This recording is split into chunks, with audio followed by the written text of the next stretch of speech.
श्री गणेश, श्री गणेश, श्री गणेश।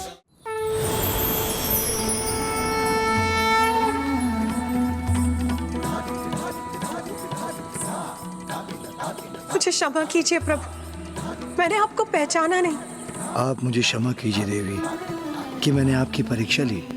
आपको पाने के लिए तो मैं ऐसी अनेकों परीक्षाएं दे सकती हूँ प्रभु।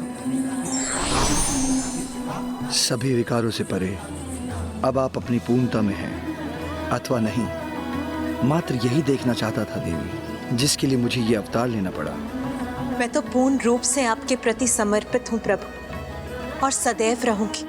अब आपका साथ पाकर मैं अपनी अपूर्णता से रिक्त होकर पूर्णता प्राप्त करूंगा, क्योंकि ये लीला संसार के समक्ष ये सत्य उजागर करेगी कि परस्पर संबंध का आधार तभी सुदृढ़ होता है जब वो पूर्ण विश्वास, पूर्ण निष्ठा और पूर्ण त्याग पर टिका हो।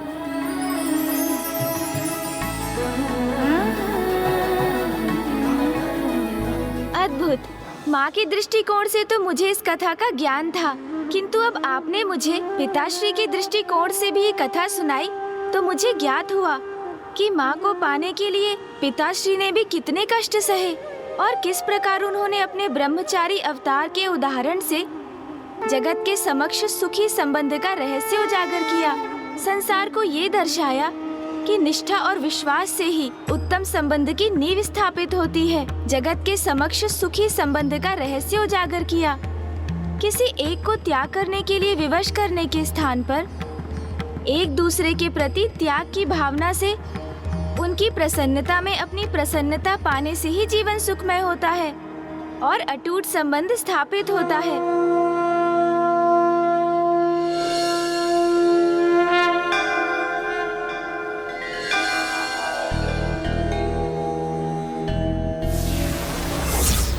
ओम नमः शिवाय। ओम नमः शिवाय।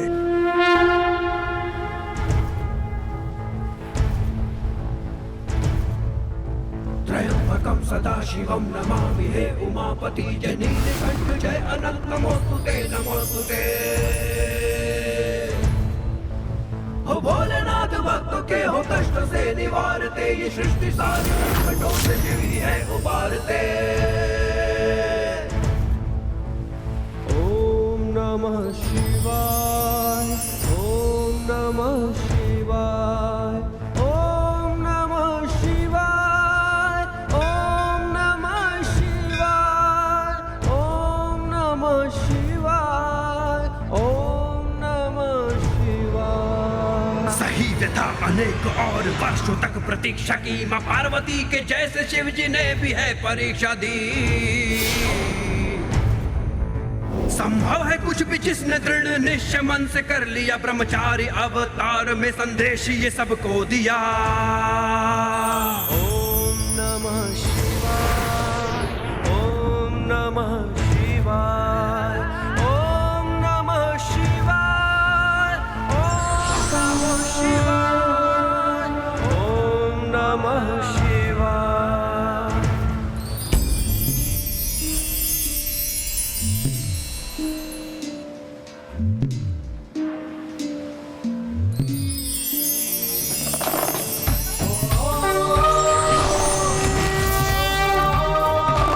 प्रणाम प्रभु।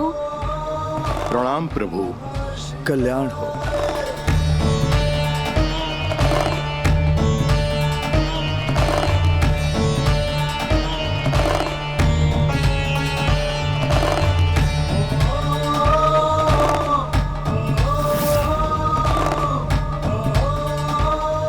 प्रेम और भक्ति दोनों एक ही समान है, क्योंकि दोनों में ही अपने लक्ष्य को प्राप्त करने हेतु अपार निष्ठा और समर्पण की आवश्यकता होती है। किंतु ये भी स्मरण रखना अनिवार्य है कि यदि किसी की भी निष्ठा में तनिक भी कमी रह जाती है अथवा उसके प्रेम और भक्ति में निज स्वार्थ का मिश्रण होता है, तो उसे जो भी पाया होता है वो उसे खोने पर विवश भी हो सकता है।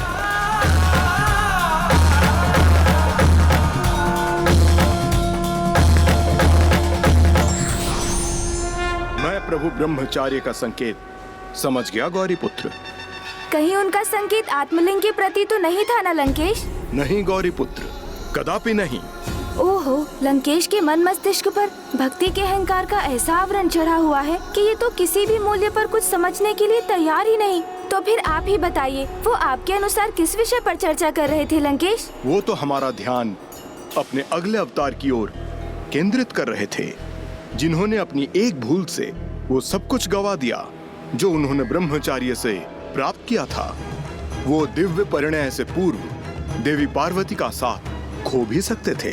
लंकेश, आप पिताश्री के कौन से अवतार की चर्चा कर रहे हैं और तब ऐसा क्या हुआ था? मैं आदि नटेश्वर महाशिव के नट अवतार की अर्थात प्रभु सुनट नर्तक की चर्चा कर रहा हूँ गौरी पुत्र।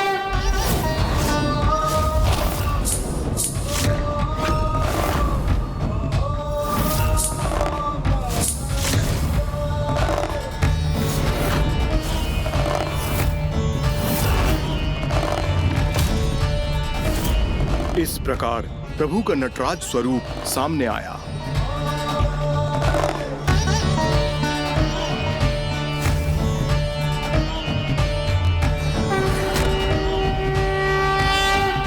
प्रभु सुनट नर्तक। लंकेश, जल। चतुर गणेशा। लंकेश, जितना रोचक प्रभु की इन अवतार का नाम है, उनकी कथा भी अवश्य उतनी ही रुचिकर होगी और उससे जगत को एक महान सीख भी प्राप्त हुई होगी।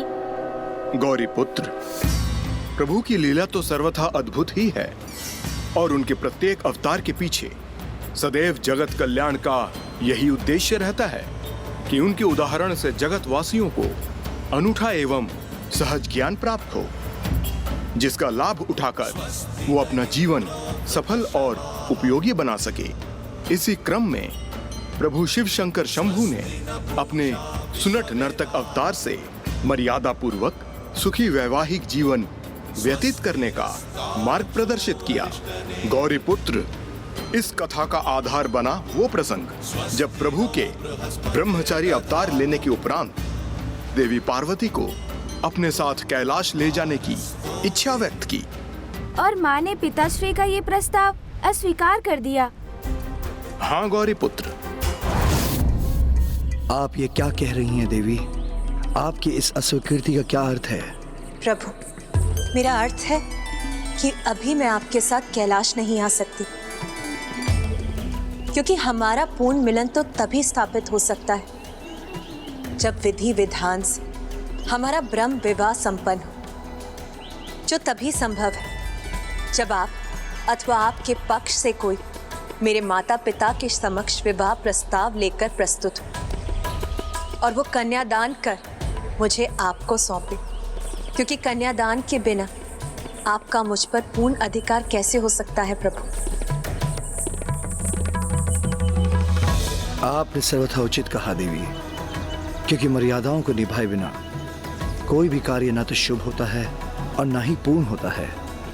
हम एक दूसरे को स्वीकार करते हैं, किंतु ये विवाह संबंध तो तभी संपूर्ण रूप से पूर्ण होगा जब आपके माता पिता की अनुमति और उनका आशीष प्राप्त होगा।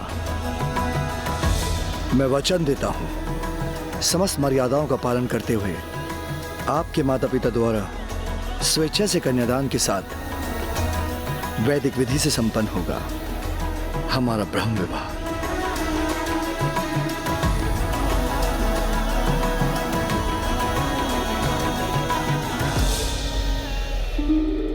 मुझे ज्ञात है पिताश्री द्वारा ब्रह्म विवाह की विधि का चुनाव करने का कारण था कि ये विधि ही विवाह की श्रेष्ठता और संपूर्णता प्रदान करती है, क्योंकि इसमें ना धन का लेन देन होता है, ना व्यापार इसका आशय होता है और ना ही कोई अन्य स्वार्थ निहित होता है।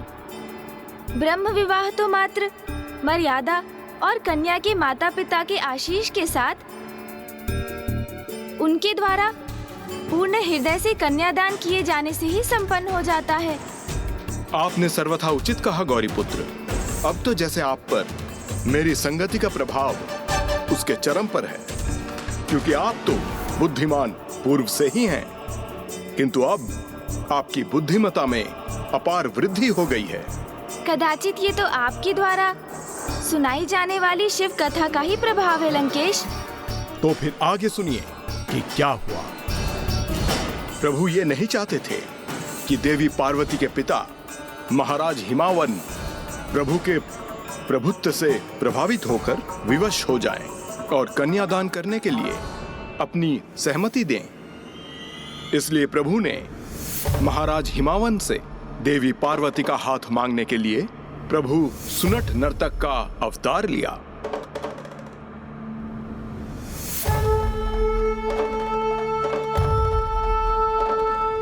अब समय आ गया है।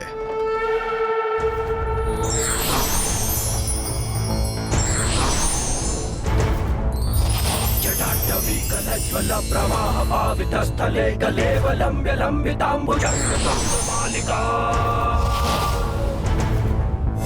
डमड्डमड्डमड्डमन्निनादमड्डमर्वयं चकार चण्ड ताण्डवं तनोतु नः शिवा शिवम्।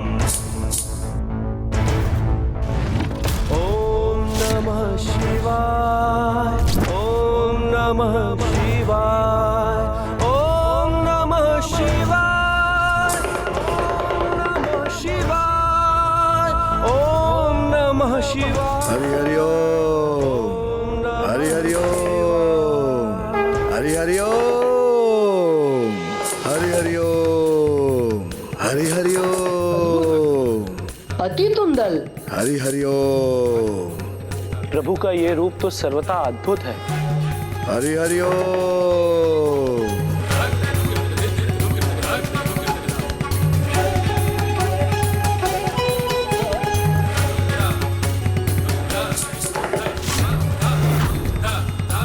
अब मेरे और किस संकेत की प्रतीक्षा कर रहे हैं आप दोनों?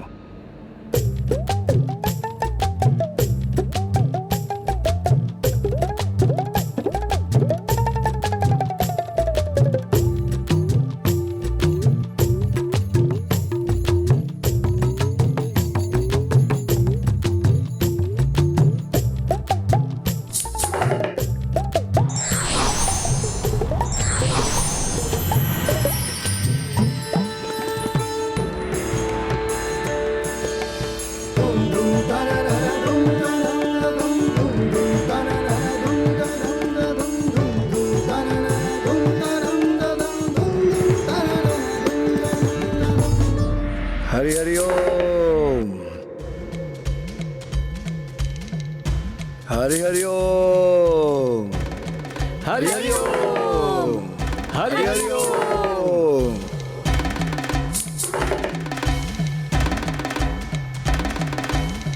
हरि हरि ओम, हरि हरि ओम।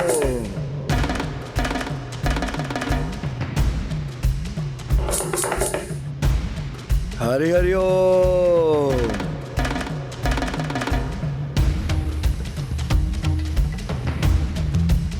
हरि हरि ओम। इतनी व्यग्रता का आभास क्यों हो रहा है मुझे? ऐसा प्रतीत हो रहा है जैसे मेरा कोई अति प्रिय मेरे कहीं निकट ही हो। हरि हरि ओम। क्या वो यहाँ पहुँच गए? कौन सखी? कौन पहुंच गए यहाँ? नहीं, कोई नहीं।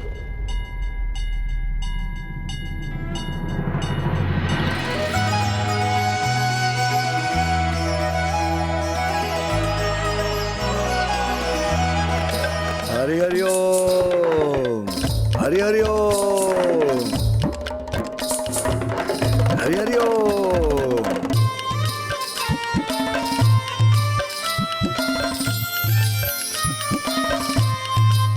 हरि हरि ओम, हरि हरि ओम।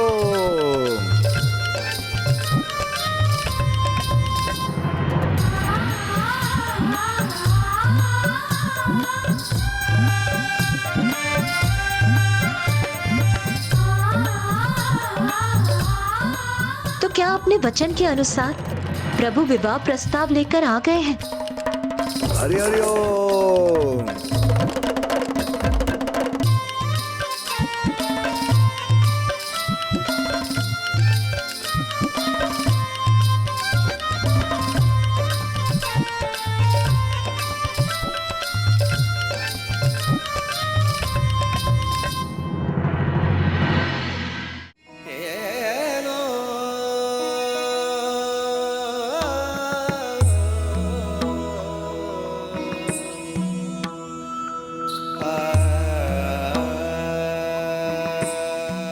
ये तो कोई और ही, किंतु फिर भी इनके प्रति आकर्षण का आभास क्यों हो रहा है मुझे?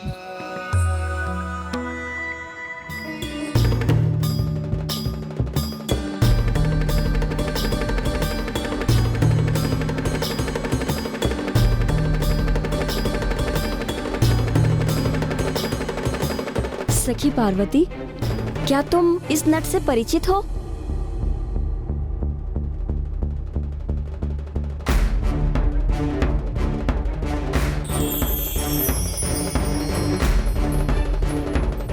इतने समय बाद माता के दर्शन हुए। विश्वास नहीं हो रहा कि माता सती नवीन रूप लेके हमारे समक्ष आ गई हैं। हाँ लन दीदी, माता तो देखकर तो मैं भी बहुत आनंदित हूँ।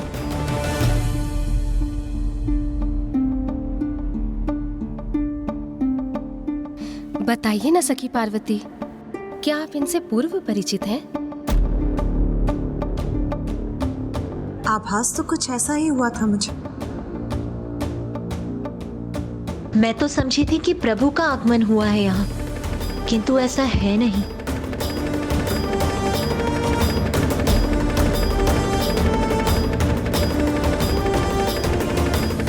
अर्थात माँ को शंका हुई थी कि नट के रूप में पिताश्री ही है। गौरी पुत्र, नट तो अपना भेष और रूप परिवर्तित करने में अत्यंत निपुण होते हैं। प्रभु महादेव शिव शंकर शंभु तो आदि नट हैं, स्वयं नटेश्वर हैं वो। फिर भला उन्हें इतनी सरलता से कौन पहचान सकता था? देवी पार्वती को उनके आगमन का आभास हो चुका था, किंतु फिर भी इसे लेकर उनके मन में एक संशय था। फिर क्या हुआ लंकेश? फिर प्रभु ने क्या किया? उन्होंने देवी पार्वती के माता पिता का ध्यान अपनी ओर आकर्षित करने का प्रयास किया, किंतु वो इसमें सर्वथा विफल होने वाले थे।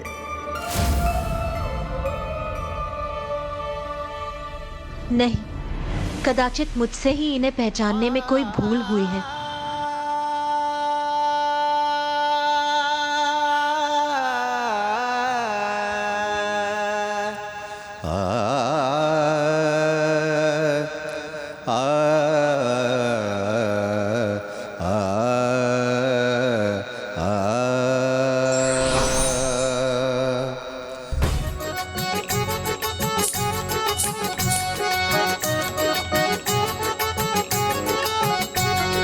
हरि नाम अनंत, हरि कथा अनंता, धन्य हो जीवन सुन पावन गाथा।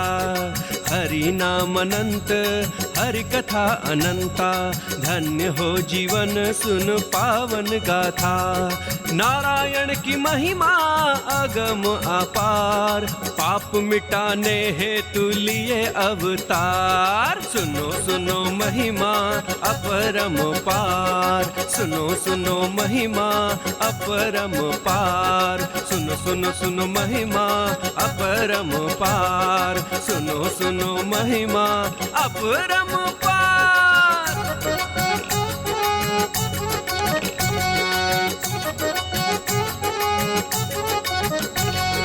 हरि नाम अनंत, हरि कथा अनंता, धन्य हो जीवन सुन पावन गाथा। हरि नाम अनंत, हरि कथा अनंता। देवी मैना, क्या हुआ? आप अचानक रुक क्यों गई? कितना मनमोहक स्वर है ये स्वामी। कौन है ये जिनके द्वारा प्रभु के भक्ति गान से मैं इतनी प्रभावित हो रही हूँ? देवी मैना, ये जिनका भी स्वर है, उन्हें हम कभी भी राजभवन में आमंत्रित कर उनके गायन का आनंद उठा सकते हैं, किंतु इस समय हमारी पुत्री कितने समय के उपरांत हमारे पास लौटी है, और ऐसे अनूठे क्षण हमारे जीवन में पुनः कभी नहीं आएंगे। इसलिए इस समय हमें यह सुखद और अमूल्य क्षण अपनी पुत्री को देना चाहिए, ना कि उस नट को। आइए।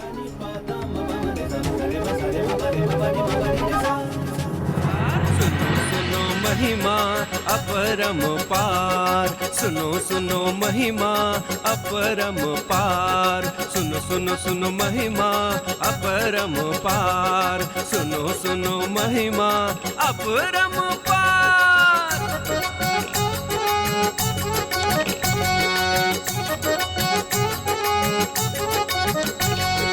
हरि नाम अनंत, हरि कथा अनंता, धन्य हो जीवन सुन पावन गाथा।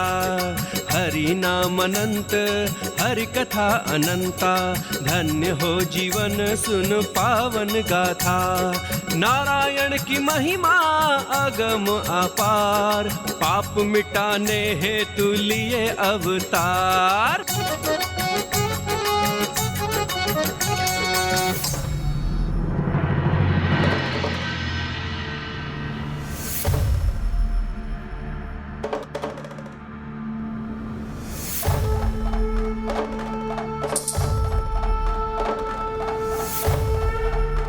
हरि ओम, हरि ओम।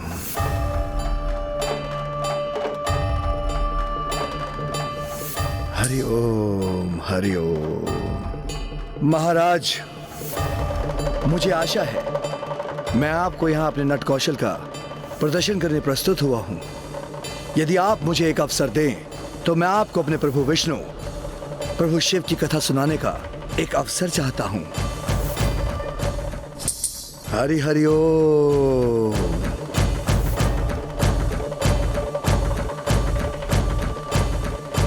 प्रभु के मुख से प्रभु श्री हरि नारायण की इतनी सुंदर स्तुति का श्रवण करने के उपरांत भला कौन इनके निवेदन को अस्वीकार करेगा।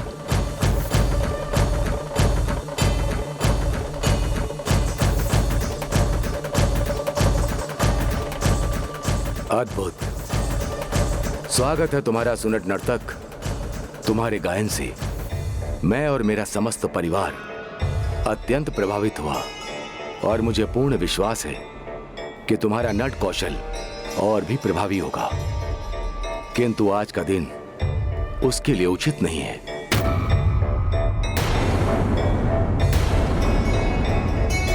क्योंकि आज ही मेरी पुत्री दीर्घकाल की कठोर तपस्या संपन्न कर लौटी है और मैं उसके साथ कुछ समय व्यतीत करना चाहता हूं। इसीलिए तुम कोई और दिवस आकर अपने नट कौशल का परिचय दे देना।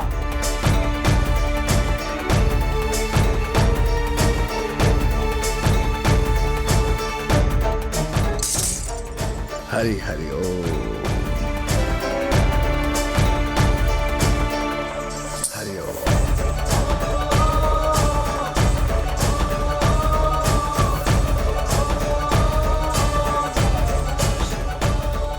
प्रभु, ये क्या कर रहे हैं आप?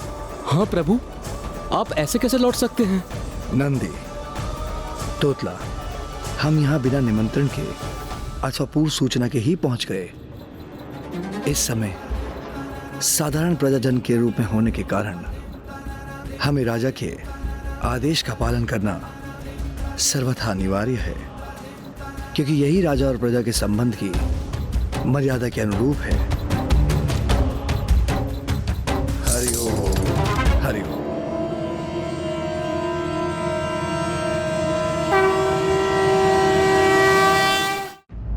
तो क्या वास्तव में प्रभु अपने प्रथम प्रयास में असफल हो गए थे? उन्हें माता से विवाह का प्रस्ताव प्रस्तुत करने का तो क्या नानाजी महाराज हिमावन के समक्ष अपनी कला का प्रदर्शन करने का अवसर भी प्राप्त नहीं हुआ? गौरीपुत्र, जब महाराज हिमावन ने उनकी कला के प्रदर्शन के प्रस्ताव को अस्वीकार कर दिया तो प्रभु कैसे अपनी मर्यादा का उल्लंघन करते, क्योंकि उनका तो इस अवतार का एकमात्र उद्देश्य था संसार को मर्यादा के पालन की सीख देना। किंतु हां, जब वो वहां से लौट रहे थे तो देवी पार्वती अवश्य असमंजस में थीं।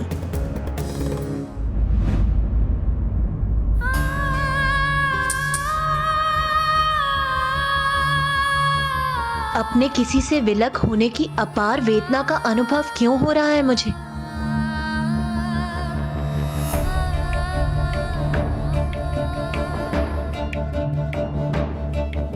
देखो, तुम्हारे स्वागत हेतु मैंने तुम्हारे लिए जम्मू द्वीप के विभिन्न भागों से ये आभूषण, मिष्ठान, फल और विशेष प्रकार के वस्त्र मंगवाए हैं। आशा करता हूँ कि ये सब तुम्हें भाएंगे। क्या कारण है मेरी इस असहनीय पीड़ा का?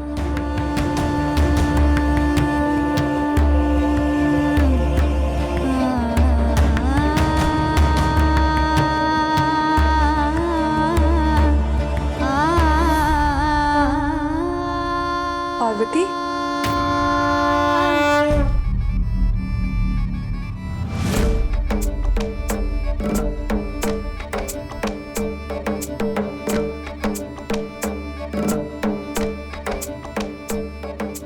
हे पिताश्री, आपके स्नेह के प्रति इन सभी उपहारों को मैं स्वीकार करती हूँ और इसके लिए आपका आभार भी प्रकट करती हूँ। किंतु यदि आप वास्तव में मुझे कोई उपहार देने के इच्छुक हैं, तो फिर उस नट को लौटाकर उसे अपना कौशल प्रस्तुत करने का एक अवसर प्रदान कीजिए पिताश्री।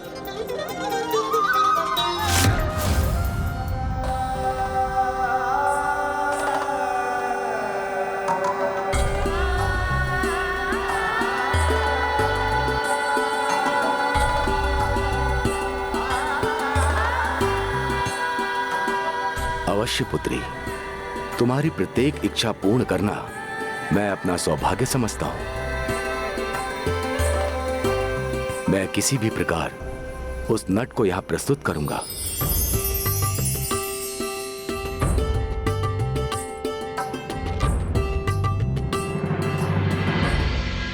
तो प्रभु को जो अवसर चाहिए था वो उन्हें प्राप्त हो गया।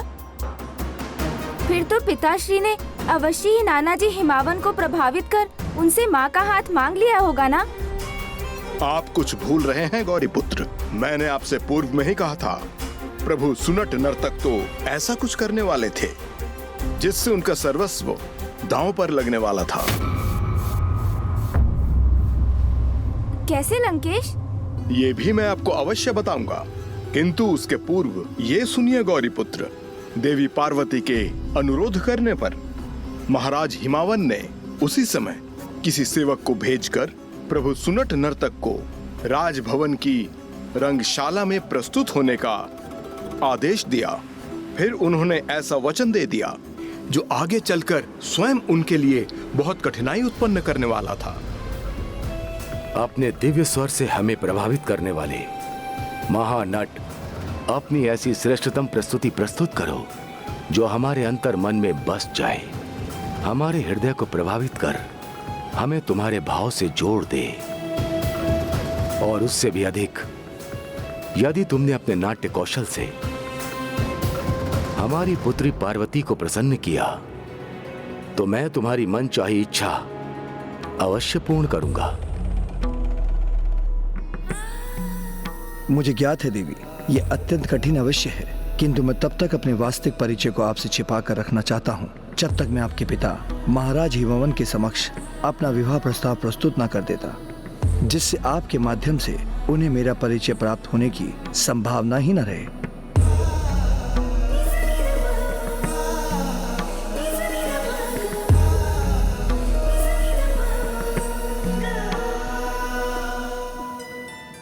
महाराज, मुझे आशा है कि मेरे अपूर्व कला कौशल के प्रदर्शन के उपरांत आप अपने वचन पर स्थिर रहेंगे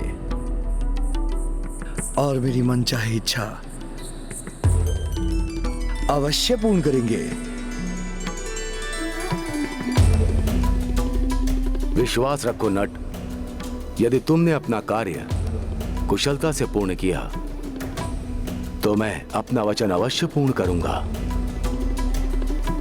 तब उचित है मैं अपने नाटक के माध्यम से आपको एक कथा सुनाऊंगा, कथा भस्मासुर की,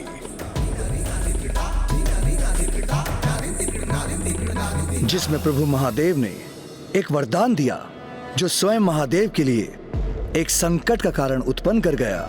अवश्य, ये प्रसंग तो अत्यंत रुचिकर सिद्ध होगा।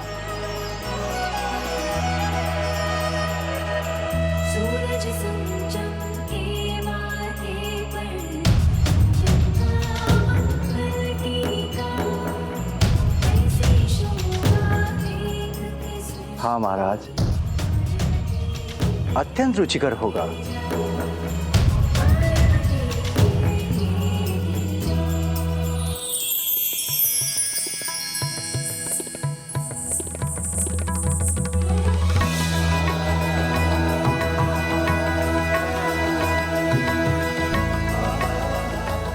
इससे पूर्व मैं इन्हें कभी नहीं मिली, किंतु इन्हें देखकर व इनके वचनों से मुझे ऐसा क्यों आभास हो रहा है जैसे मेरा इनसे परिचय आज का नहीं अपितु जन जन्मांतर का हो। कदाचित कहीं मैं इन्हें पहचानने में भूल तो नहीं कर रही। बस कुछ क्षण और पार्वती, फिर मन के बादल छटते ही आपके सारे भ्रम भी स्वतः ही दूर हो जाएंगे।